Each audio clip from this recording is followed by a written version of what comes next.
Well, this is embarrassing for Gavin Newsom. He just got absolutely destroyed by President Trump. Make sure you like the video right here and check this out. This was a fascinating Oval Office interaction, some chess moves going on. First, there was the very subtle policy contrast. This was an event about wildfires, about the outlook, the highly likely event that there will be more wildfires after those California wildfires that we covered back in January.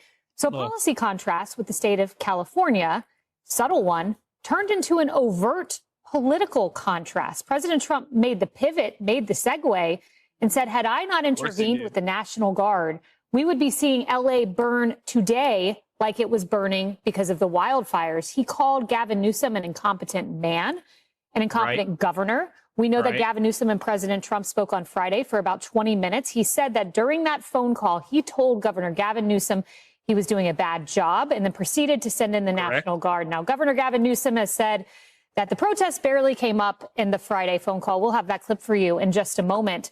But what I find fascinating about this, Brian, is the Truth Social that came out this morning, because it was a wildfire Truth Social, also tied into a protest one. And he echoed many of the same points. He said, much like the 25,000 houses burned to the ground in LA due to an incompetent governor and mayor, he said if he wouldn't have sent in the troops, that would have happened again. And then he goes into the permitting process, saying that the federal permitting to rebuild after the wildfire has gone through. The state permitting process has been slow. So really interesting juxtapositions.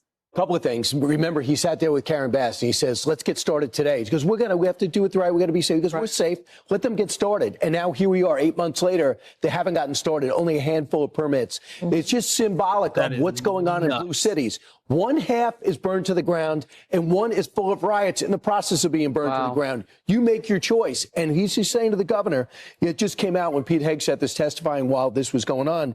He said it's going to cost about $134 million to have the National Guard there. Okay, $134 million. California should pay for it because you will not control your city. You can't control your the behavior of your citizens and most illegal immigrants.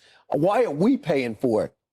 Yeah. And Harris, the one reporter question that it almost made me laugh. He said, are you concerned that this is going to get out of hand? Insinuating that Trump sending the National Guard would make something get out of hand. At least that's how I heard the question, where the National Guard is going in there to quell the situation from getting out of hand. In fact, I remember hearing General Milley on a phone call with governors back during 2020 say, we have data, we have studies that show the National Guard actually helps in these situations.